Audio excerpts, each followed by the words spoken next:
Good morning friends, this is me Nikhil Garg. Welcomes you to my channel गोला the allrounder academy. Friends, आज का हमारा topic है आत्मनिर्भर भारत, सेल्फ रिलायंट इंडिया. और अगर हम सेल्फ रिलायंस की बात करते हैं तो सबसे बड़ा क्वेश्चन जो एक हमारे सामने आता है वो ये आता है कि हम डिपेंडेंट अभी किसी और के ऊपर हैं, वो किसके ऊपर है. क्योंकि सेल्फ रिलायंट का मतलब ये होता है कि हम किसी और के ऊपर से निर्भरता हटा के हम अपने ऊपर खुद सेल्फ डिपेंडेंट बन सके. तो अगर मैं इंडिया की बात करूं तो स्पेशली हम जो ट्रेड करते हैं सबसे बड़े लेवल पे इंपोर्ट करते हैं वो हम करते हैं चाइना से. तो हम चाइना की बात आज करेंगे. चाइना से बात करने के पीछे, चाइना से पर्टिकुलर बात करने के पीछे दो रीज़न है.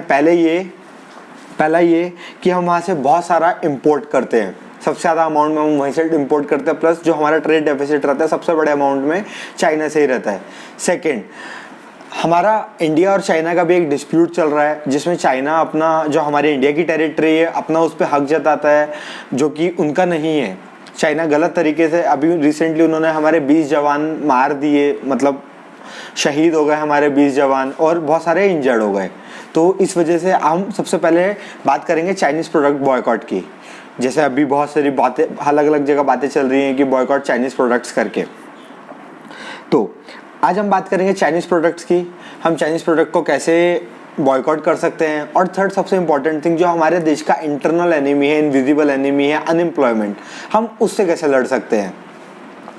अगर हम आत्मनिर्भरता की बात करते हैं तो सिर्फ एक ये चीज़ इम्पॉर्टेंट नहीं है कि हमें आत्मनिर्भर सिर्फ इसलिए बनना है कि किसी पर्टिकुलर कंट्री के साथ हमारी लड़ाई चल रही है. नहीं, हमें आत्मनिर्भर इसलिए भी बनना है क्योंकि हमारे अंदर, जैसे मैंने अभी आपको बताया, हमारे देश के अंदर एक एनिमी है, internal enemy, invisible enemy, unemployment. हमें उसको भी ख़त्म करना है, जो कि सिर्फ एक ही रीज़न, एक ही वे है उसको ख़त्म करने का, वो है आत्मनिर्भरता, सेल्फ रिलायंट. ठीक है, अब हम बात करेंगे चाइनीज़ प्रोडक्ट्स की. फ्रेंड्स, अगर हम चाइनीज़ प्रोडक्ट्स की बात कर रहे हैं, चाइना से इंपोर्ट एक्सपोर्ट की बात कर रहे हैं, तो हम सबसे पहले कुछ फैक्ट्स एंड फिगर की बात करना चाहूँगा आपसे. हमने पिछले कुछ टाइम में कितना इंपोर्ट किया, कितना एक्सपोर्ट किया, ये सारी बातें आज मैं आपके साथ करने वाला हूँ. 2014 से लेकर 19 तक हमने कितना इंपोर्ट किया, कितना एक्सपोर्ट किया, हम कितने ट्रेड डेफिसिट में रहे. सबसे पहले मैं आपको बताना चाहूँगा कि किसी एक कंट्री के साथ अगर हम कम एक्सपोर्ट करते हैं और ज़्यादा इंपोर्ट करते हैं वहाँ से, तो हमारा जो ट्रेड होता है ट्रेड डेफिसिट हो जाता है. अगर उसका उल्टा है, जैसे हम यूएस के साथ करते हैं, हमारा वहाँ पर प्रोडक्ट ज़्यादा जाता है और हम वहाँ से इंपोर्ट कम करते हैं, तो वो ट्रेड सरप्लस होता है. अब मैं बात करता हूँ स्पेशली कि हमने चाइना के साथ कितना इंपोर्ट एक्सपोर्ट किया है. तो 2014-15 में हमने 73,000 करोड़ का एक्सपोर्ट किया था और 3.69 लाख करोड़ का इंपोर्ट किया था. 15-16 में हमने 58,000 करोड़ का एक्सपोर्ट किया था और 4 लाख करोड़ का हमने इंपोर्ट किया था. 16-17 में हमने 68,000 करोड़ का एक्सपोर्ट किया था और 4.10 लाख करोड़ का इंपोर्ट किया था. 17-18 में हमने 86,000 करोड़ का एक्सपोर्ट किया था और ऑलमोस्ट 4.92 लाख करोड़ का हमने इंपोर्ट किया था. उसके बाद बात हम करते हैं 2018-19 की. तो 18-19 में फ्रेंड्स हमने फर्स्ट टाइम 1 लाख करोड़ का जो टारगेट था अचीव किया था एक्सपोर्ट करने में चाइना को, और हमने 1.17 लाख करोड़ का एक्सपोर्ट किया था, जो कि 15-16 के मुकाबले ऑलमोस्ट डबल था.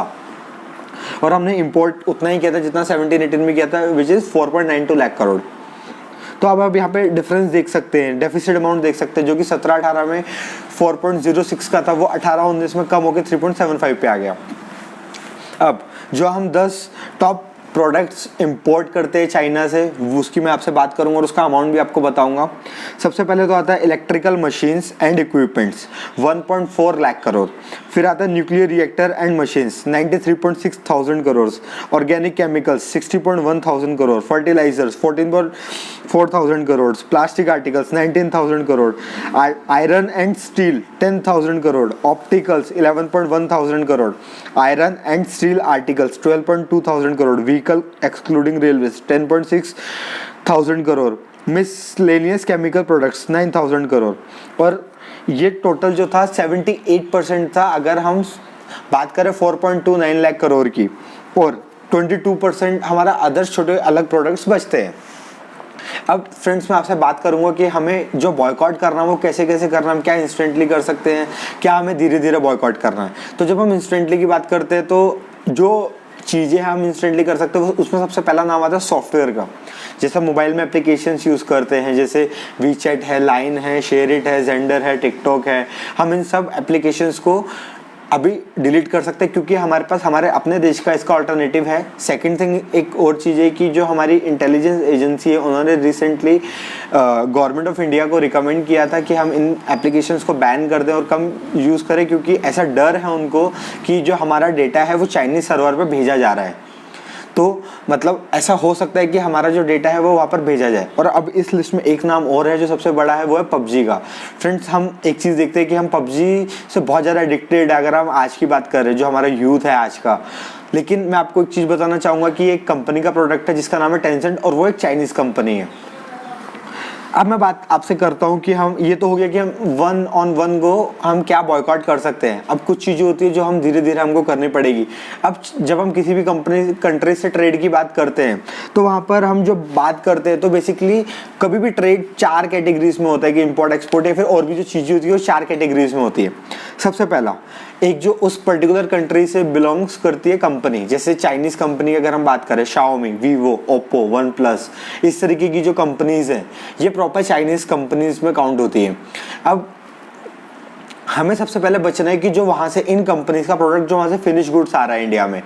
अब एक मैं आपको बात बताऊँ, जो फ़ोन होते हैं, जो हम फ़ोन यूज़ करते हैं, वो चाहे चाइनीज़ कंपनी हो, चाहे वो इंडियन कंपनी हो, चाहे वो साउथ कोरियन कंपनी सैमसंग हो, चाहे वो एप्पल ही क्यों ना हो, इन सब के प्लांट आज की डेट में इंडिया में लग चुके हैं।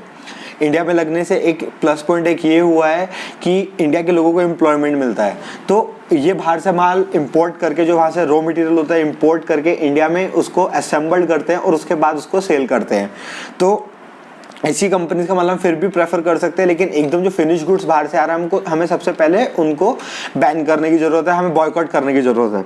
सेकंड आता है मेड इन चाइना। जो कंपनीज हैं वो चाइना की नहीं है, वो बाहर की है, लेकिन वो चाइना में अपना मैन्युफैक्चरिंग प्लांट लगा के बैठे और वहाँ पर वो अपने जो प्रोडक्ट्स हैं, वो फिनिश गुड्स है वो बनाती हैं। जैसे मैं आपको बताऊँ, जैसे इंडियन कंपनी की अगर मैं बात करूँ, माइक्रोमैक्स, लावा, मैं आपको अमेरिकन कंपनी की बात करूं तो एप्पल, साउथ कोरियन कंपनी की बात करूं तो सैमसंग, इन सब के जो प्लांट्स हैं वो चाइना में हैं और ये लोग चाइना में मैन्युफैक्चर करते हैं। क्योंकि चाइना में, जैसे मैंने आपको बताया, हम रॉ मटेरियल सबसे ज़्यादा वहीं से इंपोर्ट करते हैं, तो वहाँ पे बहुत बल्क लेवल पे मैन्युफैक्चरिंग होती है और वहाँ से बहुत सस्ते रेट पे, अच्छे रेट पे वो प्रोडक्ट्स उनको मिल जाते हैं, तो वो वहाँ पर प्रेफर करते हैं अपना प्लांट लगाना।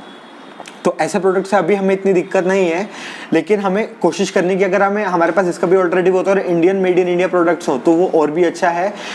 क्योंकि हम जब अब एक चीज़ देखते हैं कि इंडिया के लोगों को एम्प्लॉयमेंट मिल रहा है किसी चीज़ की वजह से, तो हमें उस चीज़ को बढ़ावा देना पड़ेगा, चाहिए भी।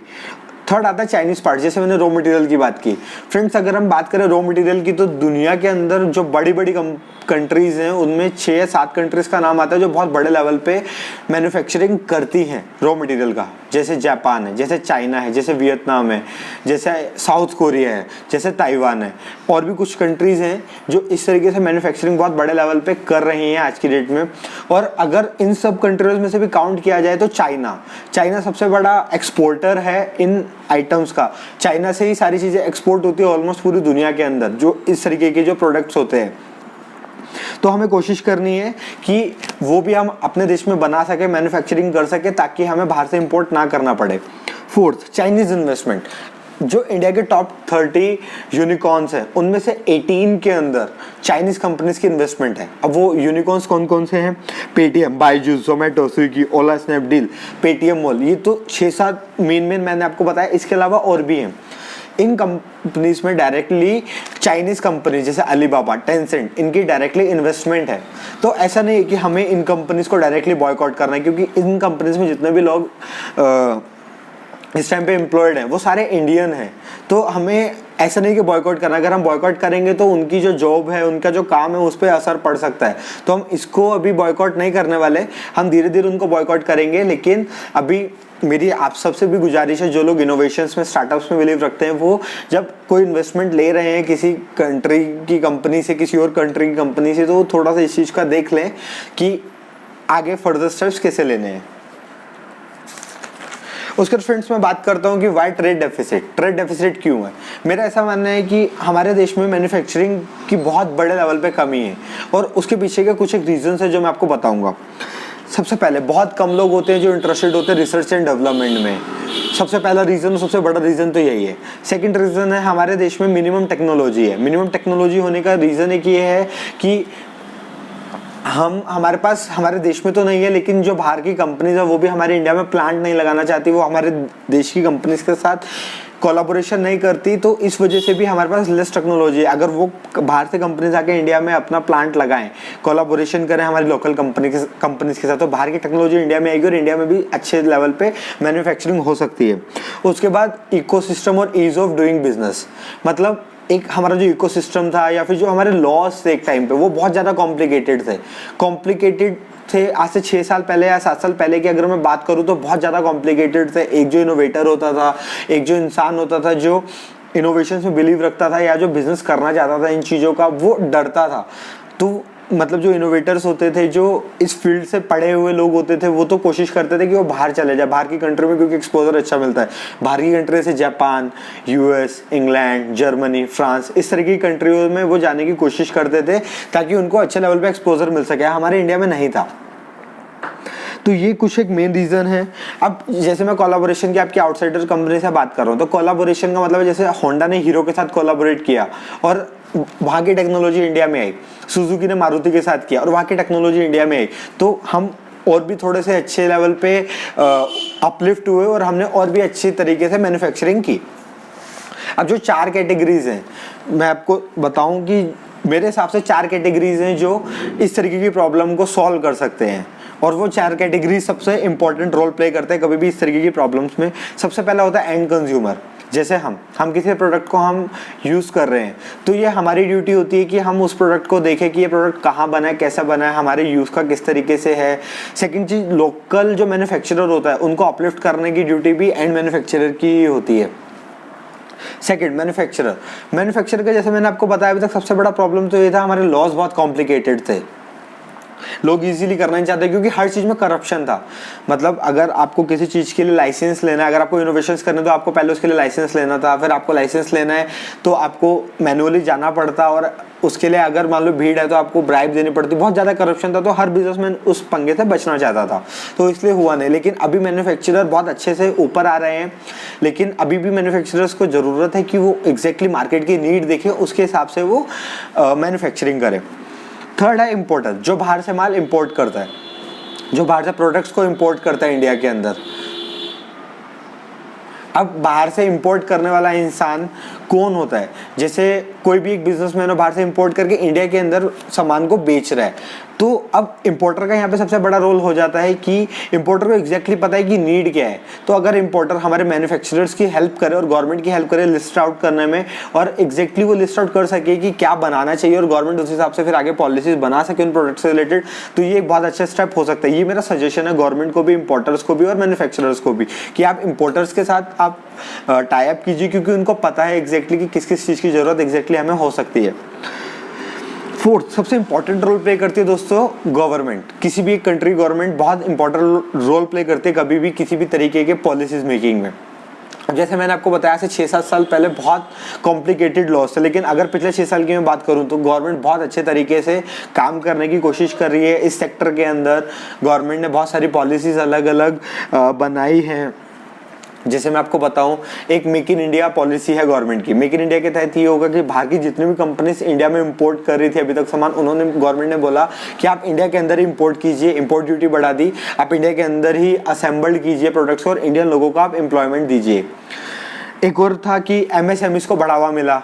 एमएसएमईज का मतलब होता है micro small medium enterprises. MSMEs में आज की डेट में ऑलमोस्ट 45 लाख जो बिजनेसेस हैं इंडिया के अंदर वो रजिस्टर्ड है। एमएसएमईज में गवर्नमेंट ने बोला कि अगर आपको फंड्स चाहिए, लोन चाहिए, तो हम आपको मिनिमम से मिनिमम दर पे प्रोवाइड कराएंगे। आपकी जो और लाइबिलिटीज़ हैं, जैसे खर्चे हैं, जो एक्सपेंसेस हैं और एक्स्ट्रा के, उसमें हम आपको सब्सिडाइज करेंगे। जैसे बिजली का बिल होता है, पानी होता है, इस तरीके से गवर्नमेंट हमें वहाँ पे सब्सिडाइज कर रही है जो एमएसएमईज में इन्वॉल्व हैं लोग। तो एक ये गवर्नमेंट की ये कुछ एक पॉलिसीज़ हैं। कुछ एक पॉलिसीज़ अगर मैं आपको नाम लूँ तो जैसे अभी मैंने आपको बताया जो लोन भी मिलता है वो बिना कोलेट्रल के मिलता है। एक जैसे स्टार्टअप इंडिया करके इंडियन गवर्नमेंट ने एक पॉलिसी बनाई थी, एक मूवमेंट कह लीजिए, कि उस मेक इन स्टार्टअप इंडिया में क्या था कि हम नए इनोवेशंस को बहुत ज़्यादा बढ़ावा दे रहे थे। जब हम स्टार्टअप इंडिया के तहत हम आगे बढ़ रहे थे, हम बहुत सारी इनोवेशंस को, नए नए को बढ़ावा दे रहे हैं। प्लस हमने बोला कि आप फ्रीली बिजनेस कीजिए, आप इनोवेशंस कीजिए। गवर्नमेंट ने उनको बोला कि हम आपको बैक करेंगे, आपको फंडिंग की कमी नहीं होगी, आप आराम से सोच के आप रिसर्च कीजिए। तो जो अभी गवर्नमेंट ने, मैं आपको कहना चाहूँगा कि पिछले 5 से 6 सालों में इस चीज़ पे काम किया है कि रिसर्च एंड डेवलपमेंट अच्छे तरीके से हो सके और हम एक्सपोर्टर बने, ना कि इम्पोर्टर। अभी जैसे हमारे ऑनरेबल प्राइम मिनिस्टर जी ने भी ये बात रिसेंटली बोली कि हमको प्रोड्यूसर बनना है, अब हमको यूज़र ही नहीं रहना, हमको प्रोड्यूसर बनना है हमारे देश में। और हम इंडिया के लिए तो प्रोड्यूस करे ही करें और दुनिया के लिए भी हम चीज़ें प्रोड्यूस करें ताकि हमारी चीज़ें लोगों तक ईजिली पहुँच सकें। अब मैं एक चीज़ बताता हूँ आपको कि ऐसा नहीं है बिल्कुल कि आपको एकदम ऑन वन गो आपको ये सब चीज़ें छोड़नी है। धीरे धीरे हमको छोड़नी है। धीरे धीरे हमको कैसे छोड़नी है? धीरे धीरे हमको ऐसे छोड़नी है कि हमें सबसे पहले ऑल्टरनेटिव देखना है। जैसे मैंने आपको सॉफ्टवेयर की बात की, तो सॉफ्टवेयर का एट प्रेजेंट बहुत सारे ऑल्टरनेटिव है, चाहे इंडिया के हो, चाहे वो अमेरिकन हो, चाहे वो साउथ कोरियन कंपनीज के हो, चाहे वो जापानीज हो। ऐसे बहुत सारे हमारे पास ऑप्शन है सॉफ्टवेयर के, तो हम उनको तो अभी छोड़ सकते हैं। धीरे धीरे अगर हमारे पास ऑल्टरनेटिव आएंगे तो हम हार्डवेयर को भी छोड़ देंगे। तो हमको ये देखना है। अब जैसे हम मोबाइल लेने जाते हैं तो हमको ये चीज़ देखनी है कि एटलीस्ट, जैसे मैंने अपना फ़ोन लिया था, मैं आपको एक एग्जांपल दूं तो मैंने MI का फ़ोन लिया था, लेकिन मैंने एक चीज़ सुनिश्चित की थी कि मेड इन इंडिया हो। तो मेरा जो फ़ोन है वो मेक इन इंडिया के अंडर में बना हुआ है और इंडियन लोगों को एम्प्लॉयमेंट मिला, तो मैंने तभी ये चीज़ खरीदी। तो इस तरीके से अगर आप भी रिसर्च करके चीज़ें खरीदेंगे तो वो हमारी इकोनॉमी के लिए प्लस हमारे देश के लिए बहुत अच्छा होगा। ऐसा नहीं है कि आप एकदम से सारी चीज़ें छोड़ दीजिए, नहीं, आप देखिए, आप ऑल्टरनेटिव ढूंढिए, अगर ऑल्टरनेटिव मिलता है आप तभी इस चीज़ पे स्विच कीजिए। उसके बाद अभी मैंने एक चीज़ देखी कि लोग अपने फ़ोन्स को तोड़ रहे हैं। मतलब मैंने अभी देखा कि जो चीज़ें लोगों ने ऑलरेडी खरीद ली हैं, लोग उसको तोड़ रहे हैं या फिर ख़राब कर रहे हैं या फिर जला रहे हैं। तो फ्रेंड्स, मैं आपको एक चीज़ ज़रूर बोलूँगा यहाँ पर कि ये करने से आप इंडियन गवर्नमेंट को या फिर चाइनीज़ गवर्नमेंट को कोई फ़ायदा या नुकसान नहीं पहुँचा रहे हो, या किसी थर्ड पर्सन को कोई फ़ायदा या नुकसान नहीं हो रहा। इससे नुकसान सिर्फ आपको हुआ क्योंकि आपने एक चीज़ परचेज़ की है, लेट से आपने 10,000 की है, आपने उसमें GST भी पे कर दिया है, आपने उसमें इम्पोर्ट ड्यूटी भी पे कर दिया है, आपने सब कुछ पे कर चुके हैं आप ऑलरेडी। तो आप कोशिश कीजिए जो चीज़ आप खरीद चुके हैं वो अच्छे से यूज़ कीजिए। आने वाले टाइम में जो हम चीज़ें खरीदेंगे वो हम देख परख के खरीदें, वो ज़्यादा इंपॉर्टेंट है। लास्ट में मैं आपको इसका थोड़े से फ़ायदे ज़रूर बताऊंगा आत्मनिर्भर बनने के। फर्स्ट तो एक यही होगा कि अनएम्प्लॉयमेंट, जैसे मैंने आपको बताया, ये इनविजिबल एनिमी है। हमको अनएम्प्लॉयमेंट जैसे एनिमीज़ के साथ लड़ना है, हमें इन एनिमीज़ को ख़त्म करना है। सेकंड, इकोनॉमी को हमको बूस्ट करना है अपनी। हमारे, अगर हम एक्सपोर्टर बनते हैं, अगर हम प्रोड्यूसर्स बनते हैं दुनिया के लिए, पहली चीज़ हमारे देश के लोगों को एम्प्लॉयमेंट मिलेगा। सेकंड चीज़, हमारी इकोनॉमी बूस्ट करेगी, हमारी गवर्नमेंट के पास पैसा होगा ताकि जो हमारा इंफ्रास्ट्रक्चर है वो बहुत अच्छे से डेवलप हो सके, लोगों से रिलेटेड जो पॉलिसी है वो बहुत अच्छे से बन सके। उसके बाद टैक्सेस जो हम पे करते हैं, हो सकता है कि हमारे टैक्सेस में भी रिडक्शन हो जाए क्योंकि गवर्नमेंट के पास बाकी जगहों से पैसा आ रहा है हमारे इंफ्रास्ट्रक्चर के लिए। एक लास्ट चीज़, जैसे मैंने आपको बताया कि हम सबसे ज़्यादा ट्रेड डेफिसिट चाइना के साथ रहते हैं। चाइना हमारे साथ ट्रेड करके हमसे ही पैसा कमा के, और वो हमें ही आग दिखा रहा है आज की डेट में। वो हमको ही, आप ये कह लीजिए कि हमारे ही उन्होंने 20 जवान को मार दिया। तो हमको इस चीज़ से भी बचना है कि हम एनिमीज़ की हेल्प ना करें। थैंक यू फ्रेंड्स, ये था मेरा आज का टॉपिक, आत्मनिर्भर भारत।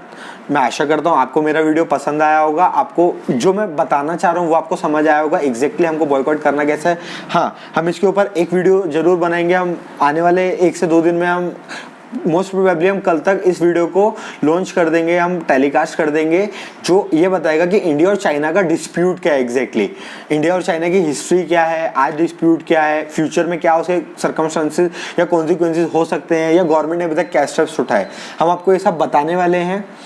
कल तक का वेट कीजिए। हमारे चैनल को आप सब्सक्राइब कीजिए, लाइक कीजिए हमारे वीडियो को और शेयर कीजिए ताकि ज़्यादा लोगों तक ये नॉलेज पहुंचे। और सब्सक्राइब करना ना भूलें आप चैनल को, ताकि जो हम और वीडियोज़ इस चीज़ से रिलेटेड लाएंगे वो आपके चैनल पे टाइमलाइन पे तुरंत में आ जाए। Thank you.